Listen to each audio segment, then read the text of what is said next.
Buenas tardes, Dios los bendiga.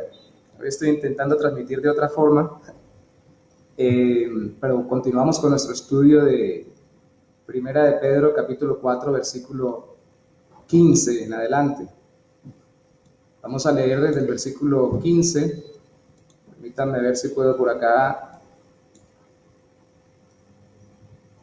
leer junto con ustedes. Dice: así que ninguno de vosotros padezca como homicida o ladrón o malhechor, o por entremeterse en lo ajeno. Pero si alguno padece como cristiano, no se avergüence, sino que glorifique a Dios por ello. Porque es tiempo de que el juicio comience por la casa de Dios.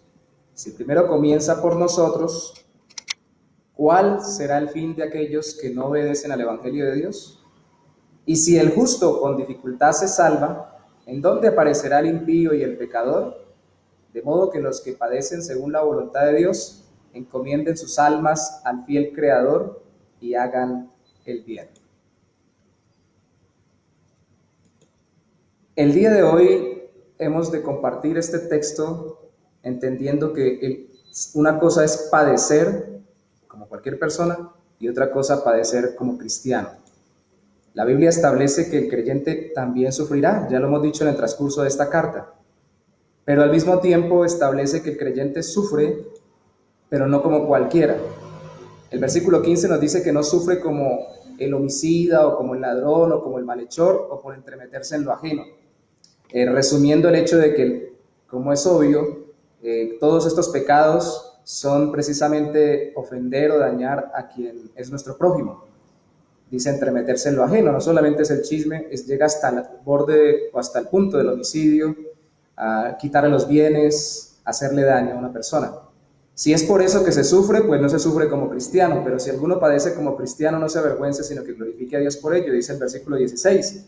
Lo que quiere decir que el cristiano también puede padecer por el hecho de ser cristiano. De hecho, la palabra cristiano aparece en Hechos de los Apóstoles en la iglesia de Antioquía y aparece precisamente como una innovación en medio de esa época, porque a los cristianos se les llamaba los nazarenos, los seguidores, los del junto al camino.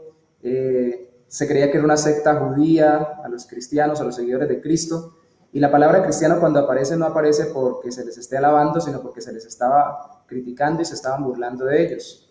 Así que solo el hecho de que les llamaran cristianos en la iglesia primitiva ya era una burla, ya era un padecimiento.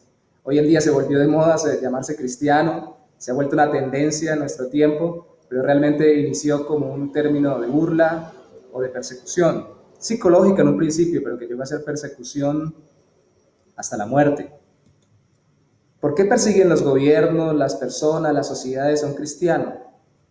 Como la misma carta lo decía anteriormente en otros versículos que ya pasamos, porque no entienden cómo nosotros no seguimos el mismo comportamiento carnal y pecaminoso que los demás.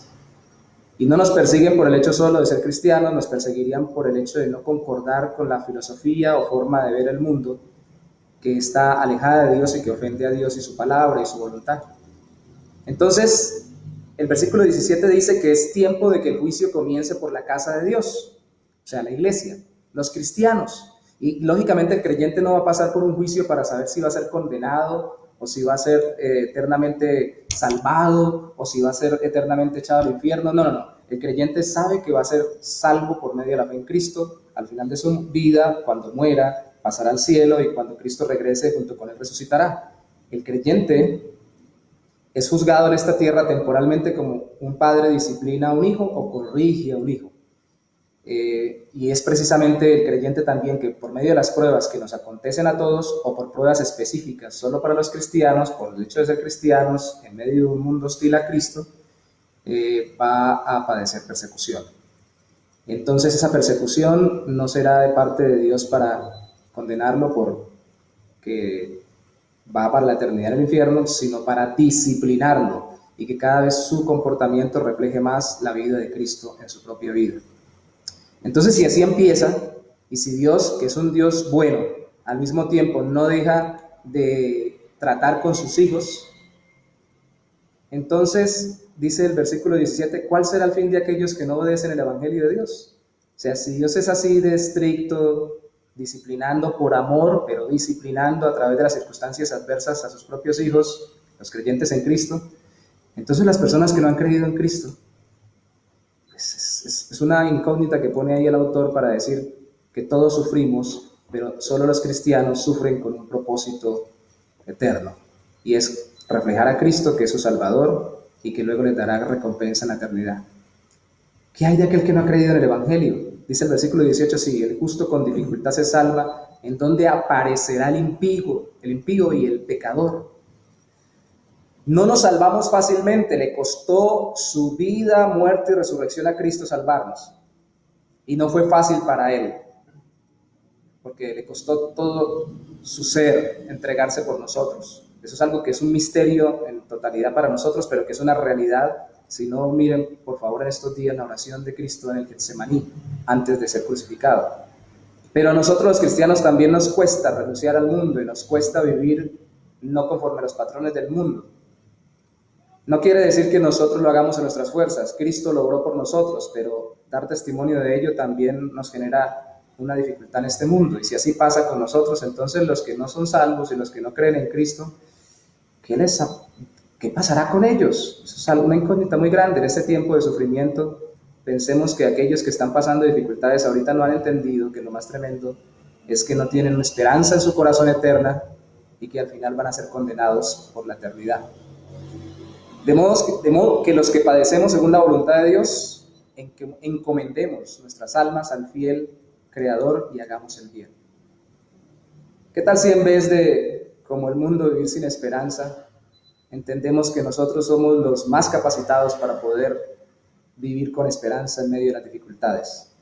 ¿Qué tal si aprendemos a padecer como cristianos en medio de este mundo, reflejando a Cristo, su carácter paciente, su misericordia, su amor, su bondad, su sabiduría? ¿Qué tal si padecemos como cristianos y seguimos a nuestro fiel Señor en medio de este mundo? Y entonces entendemos nosotros en este ejercicio que Dios es fiel, que Dios es el Creador, que la voluntad de Dios nos ha permitido padecer, pero para glorificarlo a Él, y las demás personas van a vernos a nosotros como un ejemplo en medio de cualquier dificultad. Oremos.